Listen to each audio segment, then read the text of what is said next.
ನಮಸ್ಕಾರ, ಸುಧಾಸ್ ಕಿಚನ್ಗೆ ಸ್ವಾಗತ. ಇವತ್ತು ನಾವು ಸಾಂಪ್ರದಾಯಿಕವಾಗಿ ಸಿಹಿ ಪೊಂಗಲ್ ಮಾಡೋದು ಹೇಗೆ ಅಂತ ನೋಡೋಣ. ನಾನಿಲ್ಲಿ 1/4 ಕಪ್ ಹೆಸರುಬೇಳೆನ ಸ್ವಲ್ಪ ಬಿಸಿ ಬಿಸಿ ಆಗುವಷ್ಟು ಹುರ್ಕೊಂಡು ಬೇಯಿಸಿ ಇಟ್ಕೊಂಡಿರೋದು. 1/2 ಕಪ್ನಷ್ಟು ಅಕ್ಕಿ ತಗೊಂಡಿದ್ದೀನಿ. ಅಕ್ಕಿ ಈಗ ತೊಳ್ಕೊಳ್ಳೋಣ. ಒಂದು 2-3 ಸಾರಿ ಕ್ಲೀನಾಗಿ ತೊಳ್ಕೊಳ್ಳೋಣ. ಕುಕ್ಕರ್ಗೆ 2 ಕಪ್ನಷ್ಟು ನೀರು ಹಾಕ್ಕೊಳ್ಳೋಣ.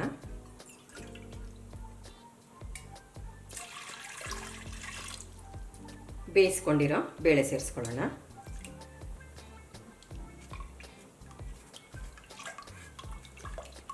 ತೊಳೆದಿಟ್ಕೊಂಡಿರೋ ಅಕ್ಕಿ ಸೇರಿಸ್ಕೊಳ್ಳೋಣ.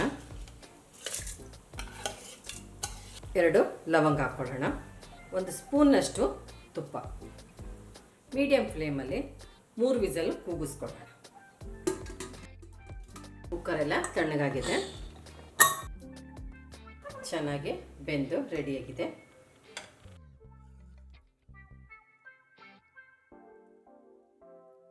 ನಾನಿಲ್ಲಿ 3/4 ಕಪ್ನಷ್ಟು ಬೇಳೆ ಮತ್ತು ಅಕ್ಕಿಗೆ 1 ಕಪ್ನಷ್ಟು ಬೆಲ್ಲ ಸೇರಿಸ್ತಾ ಇದ್ದೀನಿ.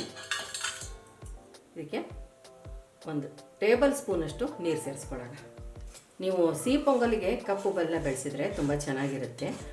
ಕಪ್ಪು ಬೆಲ್ಲ ಸಿಗಲಿಲ್ಲ ಅಂತಂದರೆ ನೀವು ಯಾವುದಾದ್ರೂ ಬೆಲ್ಲ ಬಳಸ್ಕೋಬೋದು. ಈ ಥರ ನೀವು ಒಂದ್ಸರಿ ಸಿಹಿ ಪೊಂಗಲ್ ಮಾಡಿ ಸಂಕ್ರಾಂತಿಗೆ, ಟೇಸ್ಟ್ ಮಾತ್ರ ತುಂಬ ಚೆನ್ನಾಗಿರುತ್ತೆ.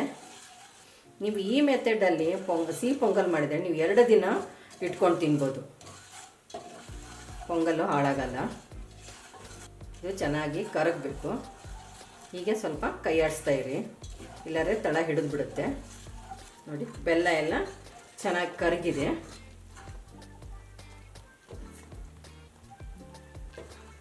ಕುದೀತಾ ಇದೆ. ಇದಕ್ಕೀಗ ಬೆಂದಿರೋ ಅಕ್ಕಿ ಬೇಳೆ ಇದಕ್ಕೆ ಸೇರಿಸ್ಕೊಳ್ಳೋಣ.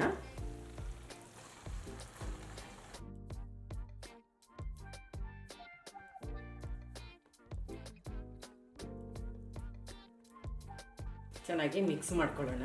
ಲೋ ಫ್ಲೇಮಲ್ಲೇ 1-2 ನಿಮಿಷ ಕುದಿಸ್ಕೊಳ್ಳೋಣ. ಆವಾಗ ಕೈ ಆಡಿಸ್ತಾ ಇರೋಣ. ಬೆಲ್ಲದಲ್ಲಿ ಚೆನ್ನಾಗಿ ಕುದ್ದಿದೆ.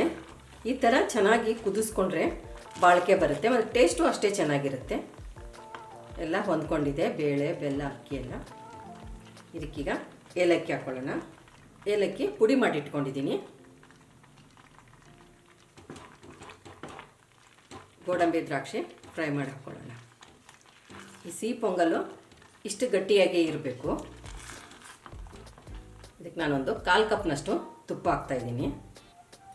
ತುಪ್ಪ ಹಾಕಿದಷ್ಟು ಸಿಹಿ ಪೊಂಗಲ್ಲು ಟೇಸ್ಟ್ ತುಂಬ ಚೆನ್ನಾಗಿರುತ್ತೆ. ತುಪ್ಪ ಎಲ್ಲ ಚೆನ್ನಾಗಿ ಕರಗಿದೆ. ಗೋಡಂಬಿ ದ್ರಾಕ್ಷಿ ಹಾಕ್ಕೊಳ್ಳೋಣ. ಚೆನ್ನಾಗಿ ಫ್ರೈ ಆಗಲಿ. ಗೋಡಂಬಿ ಎಲ್ಲ ಕೆಂಪಗಾಗಿದೆ. ಕೊಬ್ಬರಿ ತುರಿ ಎಲ್ಲ ಕೆಂಪಗಾಗಲಿ. ಫ್ರೈ ಆಗಿದೆ, ತೆಕ್ಕೊಳ್ಳೋಣ.